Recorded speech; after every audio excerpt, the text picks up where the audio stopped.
মহিলা আত্মসহায়ক গোটসমূহৰ সদস্যসকলকো আমি 10,000কৈ টকাৰ দিয়াৰ ব্যৱস্থা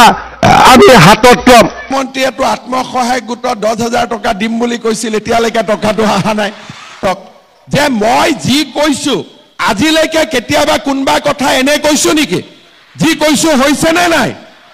এতিয়া আমাৰ এই আঁচনিটোৰ নাম হ'ল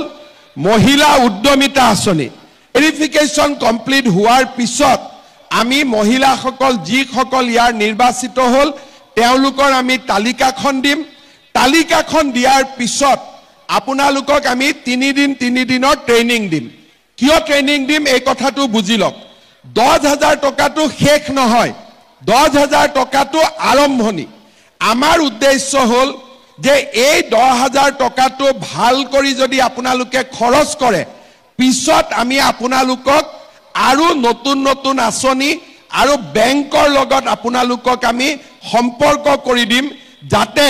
মোটামুটি 2-2.5 বছৰৰ ভিতৰত চৰকাৰৰ পৰা আপোনালোকে আৰু বেংকৰ পৰা মিলি 1 লাখ টকা কৰি আপোনালোকে পাব পাৰে। কিন্তু যদি কোনোবাই 10,000 টকা পালে আৰু গিৰিয়াকে টকাটো লৈ গ'ল তেতিয়া এইটোতো আৰু আগ নাবাঢ়িব। সেইকাৰণে এটা 3 দিনৰ ট্ৰেইনিং কৰি টকাটো আমাৰ আঁচনিখন কি কেনেকৈ আগবাঢ়িব লাগিব আমি বুজাই দিম আৰু তাৰ পিছত এনেকৈ মিটিং পাতি আপোনালোকক মই আহি টকাটো দি দিম। টকাটোতো 100% পাবই, খালি অকণমান অপেক্ষা কৰক, অপেক্ষাৰ ফলটো মিঠা হয়, হয় নে নহয়? আৰু মহিলাসকলে নিজে গম পায়। আমি আপোনালোকে যেতিয়া আমাক জন্ম দিছিল এদিনতে জন্ম দিছিল নে 10 মাহ 10 দিন পেটত ৰাখি জন্ম দিছিলে নে এদিনতে জন্ম দিছিলে? অকণমান ধৈৰ্য সকলোতে লাগে, সৃষ্টিটো জন্ম লাগে আৰু পালনতো ধৈৰ্য লাগে, হয় নে নহয়? গতিকে আপোনালোকৰ এই কামটো চলি আছে, একেবাৰে টেনশ্যন নল'ব। 10,000 টকা আপোনালোকে 100% পাবই, কিন্তু 10,000তকৈ আৰু কেনেকৈ বেছি পায় মই সেইটোহে চিন্তা কৰি আছো, যাতে আগত গৈ আমি আৰু বেছিকৈ আপোনালোকক সহায় কৰিব পাৰোঁ। ইয়াত চৰকাৰৰ দিনত আমি অৰুণোদয় পাইছিলোঁ, কোন চৰকাৰৰ দিনত আত্মসহায়ক গোটে উৎসাহ পাইছিলে, কোন চৰকাৰৰ দিনত নিযুত মইনা আঁচনি হৈছিলে, কোন চৰকাৰৰ দিনত আগতে দালি আৰু চেনিও ৰেচন কাৰ্ডত দিয়াৰ কথা হৈছিলে, কোন চৰকাৰৰ দিনত এনেকৈ মাইক্ৰ' ফাইনেন্সৰ লোন ৰেহাই পাইছিলে আৰু কোন চৰকাৰৰ দিনত আপোনালোকে আজি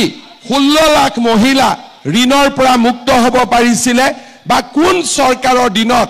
এনেকৈ লখিমপুৰ ধেমাজি অসমৰ আটাইতকৈ পিছপৰা অঞ্চলটোত কোন চৰকাৰৰ দিনত পোহৰ আহিলে, এই গোটেই কথাবিলাক আপোনালোকে নিশ্চয় চিন্তা কৰিব।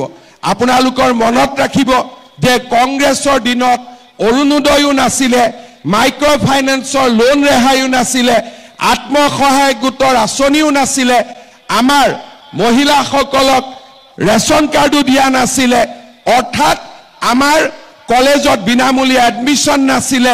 নিযুত মইনা নাছিলে। কংগ্ৰেছৰ দিনত একো নাছিলে, খালি কংগ্ৰেছৰ কি আছিলে, মহিলাবিলাকক সূতা আৰু কম্বলৰ নামত ইখন মিটিঙৰ পৰা সিখন মিটিঙলৈকে মহিলাবিলাকক দৌৰাই ৰাখিছিলে। তাৰ বাদে মহিলাসকলৰ উন্নতিৰ বাবে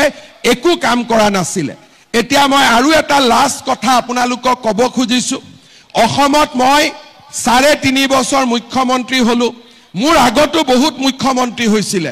এতিয়া আপোনালোকে চাওক, আগতে যেতিয়া পৰীক্ষাৰ ৰিজাল্ট দিয়ে, APSC ৰিজাল্ট দিয়ে, পুলিচৰ ৰিজাল্ট দিয়ে, 3য় 4ৰ্থ শ্ৰেণীৰ ৰিজাল্ট দিয়ে, তেতিয়া টিভিত কি ওলায় বাতৰি যে কোন মন্ত্ৰী ল'ৰাই DSP হ'ল, কোন অফিচাৰৰ ল'ৰা গৈ পেলাই মেজিষ্ট্ৰেট হ'ল, কোন ডাঙৰ বিষয়াৰ খুলখালিয়েকে গৈ পেলাই প্লেনিং অফিচাৰ পালে, কাৰ খুলখালিয়েকে গৈ পেলাই টেক্সৰ ছুপাৰিনটেণ্ডেণ্ট হ'ল, কোন দ্বিতীয় হ'ল। পেপাৰ আৰু টিভিত এই লিষ্টবিলাক আহিছিলে আৰু এই লিষ্টবিলাকৰ লগত কি লিখিছিলে যে এনেকুৱা এটা চাকৰি পাবৰ কাৰণে হয় মন্ত্ৰী বিধায়কৰ খুলখালিয়েক হ'ব লাগিব, নহ'লে মন্ত্ৰী বিধায়কৰ ল'ৰা হ'ব লাগিব, নহ'লে মন্ত্ৰী বিধায়কৰ আশে পাশে থাকিব লাগিব। পঢ়া শুনাৰ কোনো মূল্য নাই, পঢ়া শুনা কৰিলে অসমত কোনেও চৰকাৰী চাকৰি নাপায়। আৰু মানুহে এইটো মানি লৈছিলে মোৰ ওচৰতে আহি কয় যে দাদা কিবা এটা লাইন দিয়ক মই মেজিষ্ট্ৰেট হ'ব লাগে কোনোবা আহি ক'ব যে মই 1 কোটিলৈকে টকা ঘোষ দিম মোক চাকৰিটো যেনে তেনে কৰি দিব লাগে মানুহে ভাবিছিলে টকা দিয়াটোৱে নিয়ম আৰু বিনা টকা চাকৰি কেতিয়াও সম্ভৱে হ'ব নোৱাৰে আৰু তেনেকৈ আমাৰ অসমখন ৭৫ বছৰ চলি আছিল 2021 চনত মই মুখ্যমন্ত্ৰীৰ দায়িত্ব লোৱাৰ পিছত কৈছিলো যে এনেকে নহয় আমি পৰিবেশৰ পৰিৱৰ্তন কৰিম আজি মই 1.5 লাখ ল'ৰা ছোৱালীক চাকৰি দিলো 1.5 লাখ ল'ৰা ছোৱালীৰ পৰা 1 লাখ টকাকৈ যদি মই ললোহেঁতেন মোৰ পকেটত 1500 কোটি টকা আহিলেহেঁতেন আৰু 1 লাখ দিয়াটোত কাৰো আপত্তিয়ে নাই 10 লাখ 15 লাখ 20 লাখ 1 কোটিলৈকে দিয়ে 1 লাখ দিলেতো হাঁহি দি দিব আজিয়ে যদি মই ইয়াত কওঁ যে আপোনালোকৰ ল'ৰাক মই চাকৰি দিম 1 লাখ টকা মোক গধূলিৰ ভিতৰত দিয়ক সবেইটো গধূলিৰ ভিতৰতে লৈ আহিব 1 লাখ টকা যদি মই ললোহেঁতেন 1500 কোটি টকা মোৰ ঘৰত গ'লহেঁতেন কংগ্ৰেছ দলে কয় যে মই দুৰ্নীতি কৰোঁ আৰে দুৰ্নীতি যদি কৰিলোহেঁতেন 1500 কোটি টকাটো মোৰে পকেটত আহিলেহেঁতেন আজি আপোনালোকে চাওক পৰীক্ষা ৰিজাল্ট দিলে এতিয়া টিভিত কি ওলাই কোন মন্ত্ৰীৰ খুলখালিয়েক তাৰ নাম নোলায় কোন অফিচাৰৰ খুলখালিয়েক তাৰ নাম নোলায় ৰিজাল্ট দিলে ওলাই যে ই অমুক গাঁৱৰ তৰকাৰী বেপাৰী ছোৱালী ই অমুক গাঁৱৰ খেতিয়কৰ ল'ৰা ই অমুক গাঁৱৰ ৰিক্সা চালকৰ ল'ৰা ই অমুক গাঁৱৰ ঠেলা চালকৰ ল'ৰা মন্ত্ৰীৰ খুলখালিয়েকৰ পৰা অসমখনক আমি তৰকাৰী বেপাৰী ল'ৰালৈকে আমি ৰূপান্তৰ কৰিলো আৰু এইটোৱে হৈছে আমাৰ জীৱনৰ আটাইতকৈ ডাঙৰ সফলতা ইয়াৰ ফলত কি হৈছে এতিয়া ল'ৰা ছোৱালীক মাক দেউতাকে কয় যে পঢ় চাকৰি পাবি ল'ৰা ছোৱালীয়ে স্কুলত আগতকৈ বেছি যায় এতিয়া মই যোৱা কালি পৰহি দিনাখন মই এখন মিটিঙত গৈছিলো ছোৱালীবিলাকে মোক ধৰি ক'লে যে মামা মই সামগ্ৰীত গৈছিলো ছোৱালীবিলাকে মোক ধৰি পেলাই ক'লে যে মামা আমাক স্কুলত শিক্ষক লাগে আগতে কোনো চিন্তাই নকৰিছিল আজিকালি সবেই জানে যে পঢ়া শুনা কৰিলে আমাৰ ল'ৰা ছোৱালীয়ে চাকৰি পাব কোন মন্ত্ৰীৰ খুলখালিয়েক তাৰ নাম নোলায় কোন অফিচাৰৰ খুলখালিয়েক তাৰ নাম নোলায় ৰিজাল্ট দিলে ওলাই যে ই অমুক গাঁৱৰ তৰকাৰী বেপাৰী ছোৱালী ই অমুক গাঁৱৰ খেতিয়কৰ ল'ৰা ই অমুক গাঁৱৰ ৰিক্সা চালকৰ ল'ৰা ই অমুক গাঁৱৰ ঠেলা চালকৰ ল'ৰা মন্ত্ৰীৰ খুলখালিয়েকৰ পৰা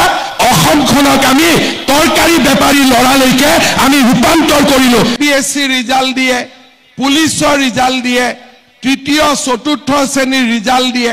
তেতিয়া টিভিত কি ওলাই বাতৰি যে কোন মন্ত্ৰী ল'ৰাই ডিএছপি হ'ল কোন অফিচাৰৰ ল'ৰা গৈ পেলাই মেজিষ্ট্ৰেট হ'ল কোন ডাঙৰ বিষয়াৰ